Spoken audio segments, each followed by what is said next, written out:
ஆனால் ஒரு 10 முறை ஒரே தோல்வியை சந்திக்கிறீங்கன்னும் போது 10வது முறை உங்களுக்கு எப்படி இருக்கும்? ஃபஸ்ட்டு முறை பார்த்தது போல் உங்கள் விசுவாசம் அப்போ ஸ்டெடியாக இருக்காது, அப்போ தளர்ந்து போய் காணப்படும். இதுதான் இப்போ பிசாசுக்கு தேவை. அல்லேலூயா. அது மட்டுமல்ல, உங்களை சோர்ந்து போக வைப்பதற்கும், உங்களை அவிசுவாசப்படுத்துவதற்கும், உங்களை பயமுறுத்துவதற்கும் அவன் என்ன காரியத்தை செய்கிறான் அப்படின்னு சொன்னால், உங்களுடைய மனசாட்சியை குற்றப்படுத்துவான். என்ன செய்வான்?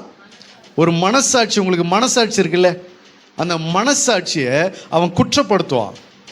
குற்றப்படுத்தி எப்படின்னா குற்றப்படுத்துவான் அப்படின்னா, உனக்கெல்லாம் ஆண்டவர் செய்ய போகிறாரா? நீ எல்லாம் ஆண்டவர்கிட்ட வாங்க போறியா? நீ எல்லாம் இதில் ஜெயிக்க போறியா? கர்த்தர் உன் ஜபத்தெல்லாம் கேட்பாரா? கர்த்தர் கேட்குற மாதிரியா நீ எல்லாம் ஜெபம் பண்ணுற? ஏசப்பா உனக்கு செய்கிறதுக்கு உனக்கு தகுதி இருக்குதா? முதல்ல உங்களுடைய மனசாட்சியை குற்றப்படுத்துவது. அல்லேலூயா. நல்லா கவனிங்க. ஆதி காலத்தில் ஏதேன் தோட்டத்துக்குள்ள ஆதாம் ஏவாள் தப்பு செஞ்சாங்க. கர்த்தருக்கு கீழ்ப்படியாமல் அந்த பழத்தை என்ன செஞ்சாங்க? பறித்து புசிச்சு சாப்பிட்டாங்க இல்லையா? அப்படி சாப்பிடும்போது அந்த பழத்தை சாப்பிட்டோன்னே என்னாச்சு? அவங்களுக்கு வஸ்திரம் இல்லாமல் நிர்வாணிகளாக காணப்பட்டாங்க. உடனே என்ன நடந்தது அப்படின்னா, இவர்கள் இலைகளை மேலே கட்டி கொண்டு போய் தங்களை மறைத்து கொண்டாங்க. தோட்டத்தில் போய் தங்களை மறைத்து கொண்டாங்க. அப்போ ஆண்டவர் வராரு, அவங்கள தேடிக்கொண்டு வராரு.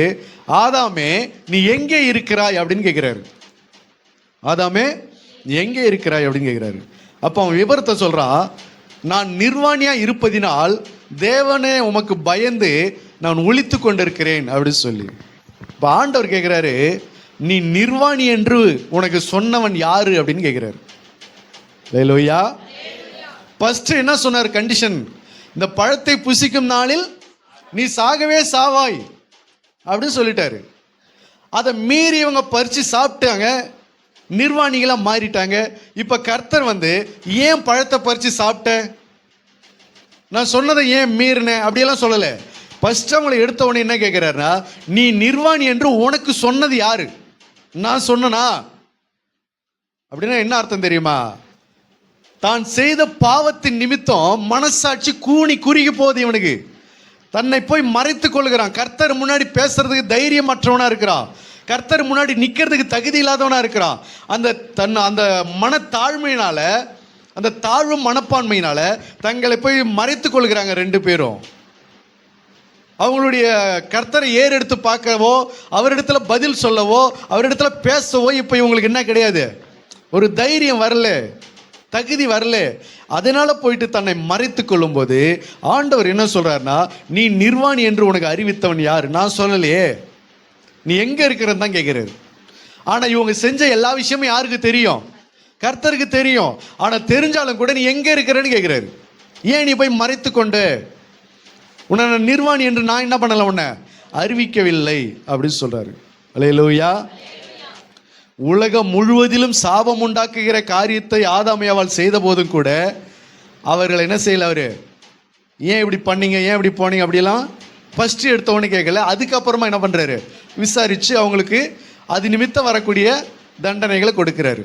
அதே போல இளையகுமாரனை நீங்க பாருங்க. ஆண்டவராக இயேசு கிறிஸ்து சொன்ன அந்த ஓமையில அந்த இளையகுமாரன் தகப்பனை விட்டு தூரமாக போய் துன்மார்க்கமாக வாழ்ந்து ஜீவனம் பண்ணி எல்லாத்தையும் ஆஸ்தியெல்லாம் அழிச்சு போட்டு திரும்ப தகப்பன்கிட்ட வரும்போது அந்த தகப்பனும் பார்த்து, ஏன்டா இப்படி ஆஸ்தி அழிச்ச, ஏன் இப்படி துன்மார்க்கமாக வாழ்ந்த, எப்படி இப்படியெல்லாம் நீ இருந்த அப்படின்னு சொல்லி இளையகுமாரனை பார்த்து என்ன செய்யல, ஒன்றுமே கேட்கல. ஏன் தெரியுமா? அவனை போய் கட்டி பிடிச்சி அவனை அணைத்து கொண்டார். அணைத்து கொண்டு அவனுடைய கைகளுக்கு மோதிரத்தை போடுங்க, கால்களுக்கு பாதரட்சைகளை போடுங்க, புது ட்ரெஸ்ஸு கொண்டாந்து போடுங்கன்றாரு. காரணம், ஏன் அவன்கிட்ட திரும்ப இதெல்லாம் கேட்கல, இதையெல்லாம் தோண்டி ஏன் விசாரிக்கல? பேதுரு ஒரு முறை அவரை மறுதளித்து சத்தியம் பண்ணி சபிச்சுட்டு அவர் யாருன்னே தெரியாதுன்னு திரும்ப வந்தபோது அவனையும் பார்த்து ஒரு முறை ஆண்டவர் என்ன பண்ணலை, ஏன் இப்படியெல்லாம் என்னை மறுதளிச்ச, ஏன் என்னை தெரியாதுன்னு சொன்ன, ஏன் எனக்கு இப்படி விரோதமாக பேசுன அப்படியெல்லாம் கேட்கவே இல்லை. அவனையும் பார்த்து என்ன சொன்னார், என்னை நேசிக்கிறாயான்னு கேட்டார். இவர்கள் எல்லாரை விட என்னை நீ அதிகமாக நேசிக்கிறாயான்னு கேட்டார்.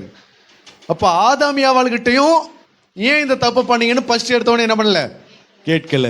இளையகுமாரன் கிட்டையும் அந்த தகப்பன் கேட்டதா சொல்லவும் இல்லை.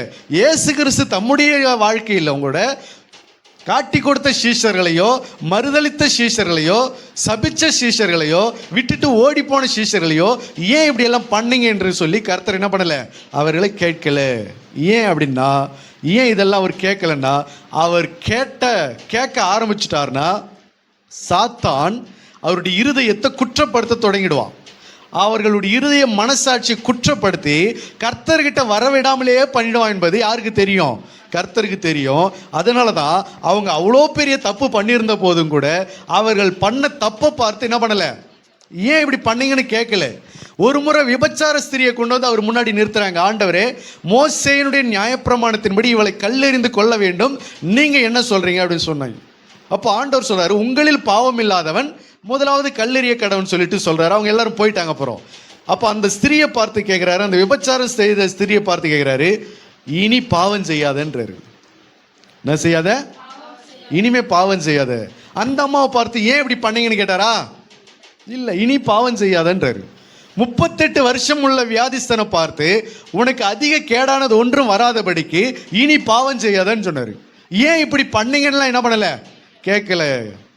அப்போ அவ்வளோ பெரிய பாவத்தையும் அவ்வளோ பெரிய தவறுகளையும் பண்ணவங்களை கூட கர்த்தர் அதை பழைய பாவங்களை அவர் என்ன செய்யலை, நோண்டி இன்னும் எதுன்னு கேட்கல. கேட்டாக்கா சாத்தான் அதை பயன்படுத்தி கொள்ளுவான். அப்படி என்பது யாருக்கு தெரியும்? கர்த்தருக்கு தெரியும். அதனால் அவர் என்ன செய்கிறாருன்னா, இந்த பழைய காரியங்களை தோண்டாமல், அதை பற்றி பேசாமல், வந்தவர்களை என்ன பண்ணுறாரு, ஏற்றுக்கொள்கிறார். வந்தவர்கள் இடத்துல வேறு டாப்பிக்கை பற்றி பேசுகிறாரு. என்னை நேசிக்கிறாயான்னு கேட்குறாரு. இனிமே அதை செய்யாதன்றாரு. அல்லேலூயா. ஆகையினால பிசாசனுடைய திட்டம் என்ன அப்படின்னு கேட்டால், நீங்கள் செய்த பாவங்களையும் உங்களுடைய காரியங்களையும் சொல்லி உங்கள் இருதயத்தை குற்றப்படுத்துவது, உங்களுடைய மனசாட்சியை குற்றப்படுத்தி உங்களை பயமுறுத்துவது. நீ எல்லாம் ஆண்டவர்கிட்ட போய் ஜெபம் பண்ணி உனக்கெல்லாம் நடக்க போதா? ஆண்டவர் உனக்கெல்லாம் கொடுக்க போகிறாரா? கர்த்தர் உன்னையெல்லாம் சரியாக்க போகிறாரா? நீ இதிலிருந்து சரியாயிடுவியா? உன் குடும்பத்துக்கெல்லாம் இது நடக்குமா என்று சொல்லி உங்கள் மனசாட்சி என்ன செய்கிறான், குற்றப்படுத்துகிறான். அல்லேலூயா, அல்லேலூயா. ஆனால் நம்ம என்ன செய்யணும் தெரியுமா? நம்முடைய பாவங்கள் ஆண்டவர்கிட்ட அறிக்கையிட்டோமா? அந்த இளையகுமார் என்ன செஞ்சான்? தகப்பனே, உமக்கு விரோதமாகவும் பரத்துக்கு விரோதமாகவும் நான் பாவம் செஞ்சுட்டேன்னா, இனிமேல் உங்களுடைய குமாரன் என்று சொல்லப்படுவதற்கு எனக்கு என்ன இல்லை, தகுதி இல்லை. சொல்லியாச்சா, முடிஞ்சு போச்சா, அதோட தகப்பன் கூட போயிடணும், அவ்வளோதான்.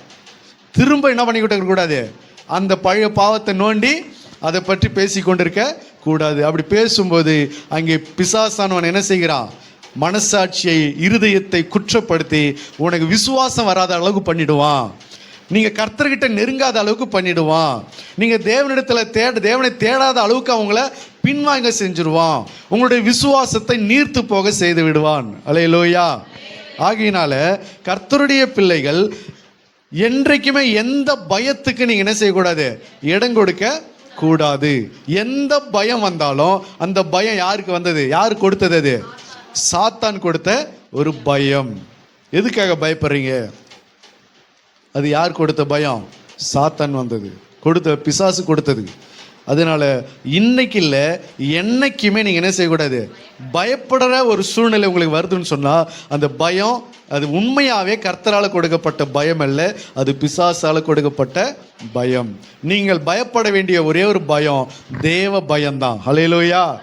பயத்தோடும் நடுக்கத்தோடும் களி கூறுங்கள். நீங்கள் பயப்பட வேண்டிய பயம் தெய்வ பயம். தேவனுக்கு தான் நீங்கள் பயப்படணும்.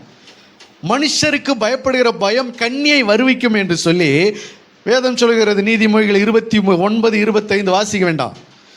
நீங்கள் பயப்பட வேண்டிய காரியங்கள் தேவனுக்கு தான் பயப்படணும். தெய்வ பயம் உங்ககிட்ட எப்பவுமே இருக்கணும். பயத்தோடும் நடுக்கத்தோடும் களி கூறுங்கள். பயத்தோடு நடுக்கத்தோடு அவரை தேடணும், அவரிடத்துல பயத்தோடு வரணும். அல்லேலூயா. கர்த்தருக்கு தான் நீங்கள் பயப்படணுமே தவிர வேறு எந்த காரியத்துக்கு நீங்கள் என்ன செய்யக்கூடாது, பயப்படக்கூடாது. அல்லேலூயா. ஆகையினால நீங்கள் எந்த சூழ்நிலையில் தள்ளப்பட்டாலும் சரி, அந்த குற்ற மனசாட்சிக்கு நீங்கள் என்ன பண்ணக்கூடாது, இடம் கொடுக்கக்கூடாது. குற்ற மனசாட்சி வந்துருச்சுன்னா உங்களுக்கு தாழ்வு மனப்பான்மை வந்துடும். தாழ்வு மனப்பான்மையும் குற்ற மனசாட்சி வந்துருச்சுன்னா ஜெபம் பண்ண போக மாட்டீங்க, சர்ச்சுக்கு போகிறதுக்கு தயங்குவீங்க. நம்மளாம் சர்ச்சுக்கு போகிறோமே, நேற்றுலாம் என்னென்ன பண்ணோம், இப்போ நம்ம சர்ச்சுக்கு போகிறோமே அப்படின்னு சொல்லி அந்த காரியத்தை அப்படியே பிசாசு பயன்படுத்தி உங்களை இன்றைக்கி சர்ச்சுக்கு போக வேணாம், அடுத்த வாரம் போய்க்கணும். நேற்று நீ எங்கே போன, நீயே நினச்சி பாரு. இன்றைக்கி நீ சர்ச்சுக்கு போகிற, நேற்று நீ எங்கே இருந்த, நேற்று நீ என்ன பாவத்தை செஞ்ச, இன்னைக்கு நீ சர்ச்சுக்கு போறியே, கர்த்தர் உன்னை எப்படி ஏற்றுக்கொள்வார்? உனக்கு மனசாட்சி குத்தலை அப்படின்னு சொல்லி யூதாஸ் அப்படி தான் போய் தூக்கில் தொங்க வச்சுட்டான். நீ அவரை காட்டி கொடுத்துட்டல்ல, நீ போய் அவர் முன்னாடி எப்படி நிற்ப? 12 சீஷர்களோட எப்படி போய் பேசுவ? அவங்க முகத்தில் எப்படி முழிப்ப? இயேசு முன்னாடி எப்படி போய் அவர் முகத்தில் முழிப்ப? இனிமேல் உனக்கு தகுதி இருக்குதா? நீ பேசாமல் போய் தற்கொலை பண்ணின்னு செத்துரு அப்படின்னு சொல்லி அவனை போய் தூக்கில் தொங்க வச்சு சாகடிச்சிட்டான். ஆனாலும் ஆண்டவர் அவன் மறுபடியும் வந்தாலும் ஏற்றுக்கொள்கிற கண்டிஷனில் தான் என்ன பண்ணார் இருந்தார். பேதுரு மறுதளிச்சான், அவரை மறுபடியும் ஏற்றுக்கொண்டார். அவன் பழைய காரியத்தெல்லாம் அவர் என்ன பண்ணலை, எதை பற்றி அவர் பேசவே இல்லை. அல்லேலூயா. ஒரு முறை கட்டெரும்பு வருது, படுத்துக்கிட்டு இருக்கும்போது கட்டெரும்பு வருது. அந்த கட்டெரும்பு பாப்பாவுக்கு ஏதாவது கடிச்சிருமோன்னு சொல்லிட்டு அந்த கட்டெரும்பு இப்படி தள்ளி விட்ற, நல்லா ஸ்பீடாக தள்ளி விட்ற, மறுபடியும் அங்கேருந்து இங்கே தான் வருது. மறுபடியும் தள்ளி விட்ற, மறுபடியும் அங்கேருந்து இங்கே தான் வருது. மறுபடியும் தள்ளி விட்ற, மறுபடியும் அங்கேருந்து இங்கே தான் வருது. அல்லேலூயா. யோசிச்சு பாருங்க, நம்ம இப்படி தான் மாறிடணும். பிசாசு எத்தனை முறை நம்மளை பின்னாடி தள்ளி விட்டாலும் மறுபடியும் எங்கே வந்துடணும்? விசுவாசத்துக்கு வந்துடணும். மறுபடியும் விசுவாசிக்கு வந்துடணும். புதிதாய் பிறந்த குழந்தைகளைப் போல ஞான பாலின் மேல் நீங்கள் என்னவா இருக்கணும்? வாஞ்சலவர்களாக மாறிடணும். புதுசாக பிறந்த குழந்தைகளுக்கு என்ன இருக்காது? ஆண்டவர் சொன்னார்ல, சிறு பிள்ளையை போல தாழ்த்தணும்னு சொல்லி, அது இந்த விஷயத்திலும் தான். சின்ன பிள்ளைகளுக்கு மனசாட்சி குத்துமா? மனசாட்சி பிள்ளைகளுக்கு அது குத்துமா? அது குத்தாது. மறுபடியும் வந்து அழுவோம், மறுபடியும் கூடும், மறுபடியும் பேசும், மறுபடியும் சிரிக்கும், மறுபடியும் நம்மளை கட்டி பிடிச்சிக்கும். இதுதான் குழந்தைகளுடைய சுபாவம். அப்போது சிறு பிள்ளைகளைப் போல உங்களை தாழ்த்துங்க. எந்த விஷயத்திலும், விசுவாச காரியத்திலும் நீங்கள் எத்தனை முறை நீங்கள் எந்த பாவத்தில் நீங்கள் தள்ளப்பட்டிருந்தாலும் மறுபடியும் யார் இடத்துல வந்துருங்க? கர்த்தர்கிட்ட வந்துருங்க. நீங்கள் எவ்வளோ பெரிய குற்றத்துக்கு நீங்கள் ஆளானவளாக இருந்தாலும் குற்ற மனசாட்சிக்கு இடம் கொடுக்காதீங்க. ஐயோ நம்ம இப்படிலாம் பண்ணிட்ட, கர்த்தர் நமக்கு செய்யவே மாட்டார், கர்த்தர் நமக்கு இதெல்லாம் தரவே மாட்டார், கர்த்தர் நம்மளை ஆசீர்வதிக்கவே மாட்டார், கர்த்தர் நம்மளை மன்னிக்கவே மாட்டார். அல்லேலூயா. ஒரு சகோதரிக்கு ஜெபம் பண்ணுறோம், கர்த்தர் உன் பாவத்தை எல்லாம் மன்னிச்சிட்டாரு அப்படி சொன்னாலும், இல்லை ஏசப்பா இன்னும் என் பாவத்தை மன்னிக்கல. இல்லைம்மா சரியாயிடுச்சுமா, ஏசப்பா உன் பாவத்தை மன்னிக்கிறாருமா. இல்லை ஏசப்பா இன்னும் என் பாவத்தை மன்னிக்கல. இதுதான் குற்ற மனசாட்சி. அந்த பிசாசு என்ன பண்ணுது? அவனுடைய மனசாட்சி குற்றப்படுத்திக்கிட்டே இருக்குது. இல்லை உன் பாவத்தை எல்லாம் ஆண்டவர் இன்னும் மன்னிக்கல. உன் பாவத்தை மன்னிச்சிருந்தாருன்னா உனக்கு வியாதி என்னைக்கோ சுகமாக இருக்கும். உன் பாவத்தை மன்னிச்சிருந்தாருன்னா உன் பிரச்சனை என்னைக்கோ மாறி இருக்கும். இன்னும் உன் பாவத்தில் மன்னிக்கலை, ஏன்னா உன் பாவம் அவ்வளோ பெரிய பாவம். ஆண்டவர் சொல்கிறார், உன் பாவம் செக்க செவேர் என்று இருந்தாலும் அதை நான் என்ன செய்கிறேன்? மன்னிக்கிறேன், அது வெண்மையாய் மாறும் என்று சொல்கிறார். அல்லேலூயா. உன் பாவத்தை கிழக்குக்கும் மேற்குக்கும் எவ்வளவு தூரமோ அவ்வளவு தூரமாக உன் பாவத்தை என்ன பண்ணிட்டேன்? எரிந்து விட்டேன். உன் பாவத்தை என் முதுகுக்கு பின்னாடி எரிந்து விட்டேன். வெகுவாய் மன்னிக்கிறவர், நம்முடைய பாவங்களை அவர் என்ன செய்கிறாரு? வெகுவாய் மன்னிக்கிறவர் என்று சொல்லப்படுகிறது. ஆகையினால பயம் எதனால வருகிறது? குற்ற மனசாட்சியை பிசாசு கொண்டு வந்து உங்களை பயமுறுத்தி கொண்டே இருப்பான். சில காரியங்களை கொண்டு வந்து சாத்தான் உங்களை பயமுறுத்தி கொண்டே இருப்பான்.